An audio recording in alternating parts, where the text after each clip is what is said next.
So that's where the Figure Eye Standard Kiva's Blood Moon went.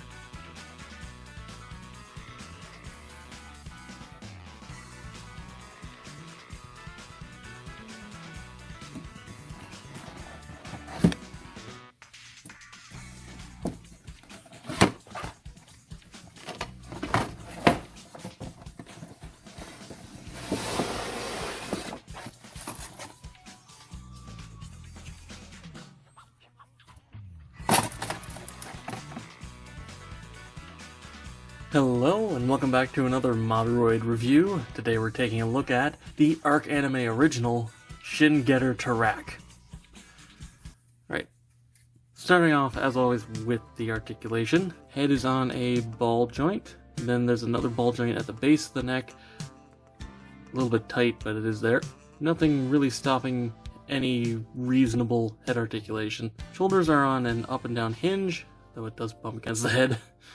And then there's a ball joint in here, front back a little bit basically, rotation, then the actual hinge is down here, and this panel in here moves out of the way, though it's a little tight on mine because I top coated it. I'll just move that up. So you can get 90 degrees out to the side even if it looks a little bit funky. There is a rotation here, though there's also a rotation in the middle of the elbow, so let's bend this top joint first so I can show off that that one does work as well. Like I said, there's the rotation here, but there is a second joint in the lower arm, so you get a full bend, even if it looks a little bit funky. There's a little subtle hinge right below this ring that moves very slightly. Then the hands, as always, are on a ball joint, a little bit tight again because of the top coat. Thankfully, this guy's not too sharp, but these are a little pointy, so, be careful. Chest is just a double ball joint. One up here gets a pretty good rotation. One down here gets an alright rotation.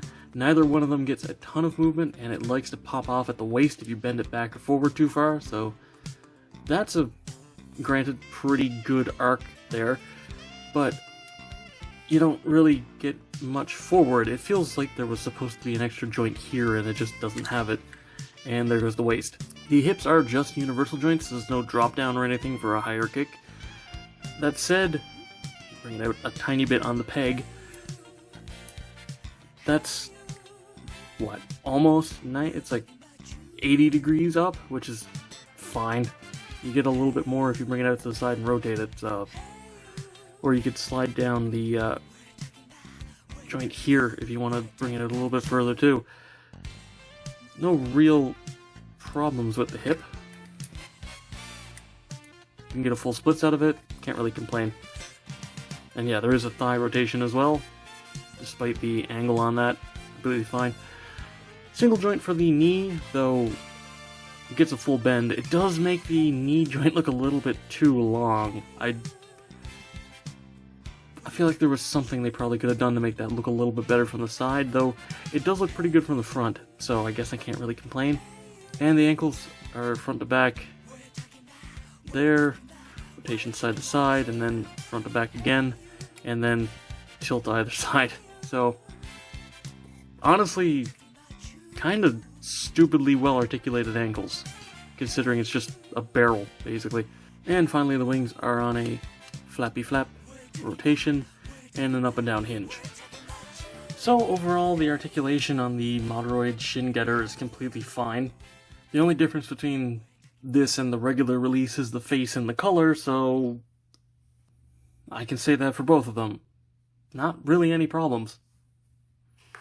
Now, getting into accessories, let's talk about the sticker sheet, and by extension, color correction. Now, I top coated this. Didn't end well, so I ended up just painting, but these little ones are supposed to go right here on the shoulder, but honestly, that doesn't matter, does it? And these are obviously on the wings. I ended up just painting that. My fault for screwing up in the first place, but doesn't really look any different. The only real difference is I painted the silver on the inside instead of on the outside like the sticker was. The finish might be a little bit not amazing, but considering I kind of just globbed the paint on and didn't really care that much because you're never going to see it from the back, it's fine, right? Aside from that, though, the only change I made is, as you saw on the box art, it has an extra couple of these tomahawk nipples here on the side. They're supposed to be gold, but looks a lot better with the gunmetal. They are cast in gold plastic, so I painted those a different color. I did paint the gold plastic up here, just a slightly different gold, just to match the pre-painted face a little bit better, but honestly, it looks pretty much the same. I kind of just wasted my time on that. Speaking of the pre-painted face, the gold faceplate and the green up here is pre-painted. The eyes are actually a separate piece. I painted them pale yellow, but they're gold. Honestly, doesn't really look that different, but I just wanted it to be consistent with the custom I made a while ago. Do we still have cards? I'll put one, otherwise it'll be in description or whatever. But all the red is pre-painted on the runner, because originally that's all green, which is part of the green bits. The metallic red is beautiful, by the way. It looks really good. Though you can see a little bit of green poking through the sides here on the thigh if you catch the light just right. Now let's get into accessories.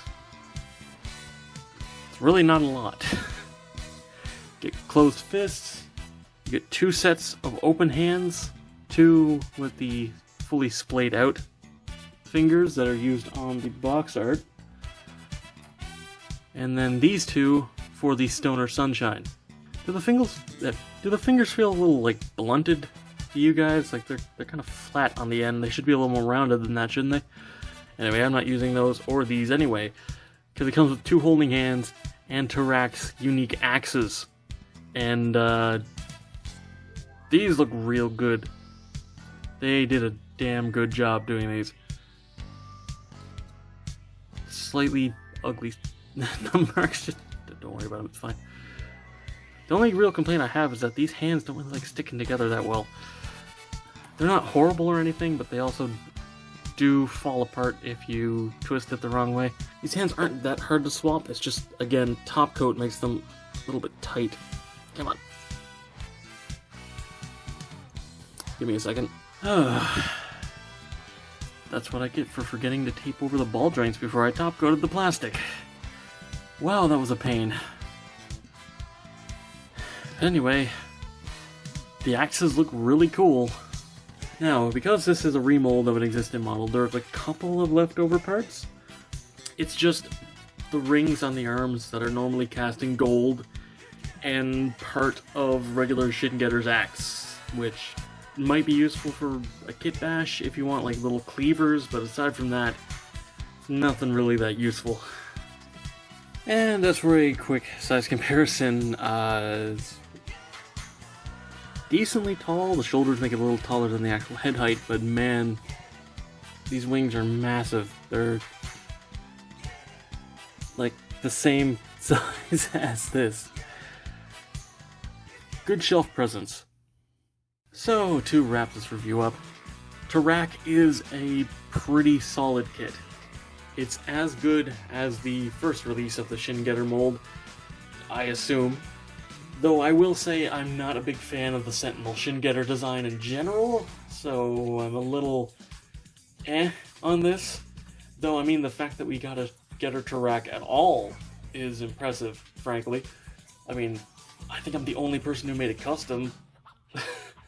I will say that I wish they had painted the red lines on the arms. I understand not doing it on the hand, because that's extra work, but at least on the arms they should have painted the red, because it does feel a little unfinished without those lines there. I could have done it myself, and I might, because I think it would look better, but as it is, it looks good. And as long as you don't mind those little gold circlets underneath the arms, you don't even have to paint it. Black Shin Getter is cool, what can I say? I don't even like the Arc anime, and I think Tarak is like a genuinely good inclusion, so this is just a cool design. Pick it up if you want, there's nothing wrong with the model. And that's all for this video. Thank you very much for watching. Be sure to let me know what you think down in the comments below. Subscribe and hit the bell to be alerted for future reviews. Come chill in the Discord. Follow me on Twitter, if that's even still around. And consider supporting me on Patreon so I can keep bringing you videos like this. And as always, until next time, happy building.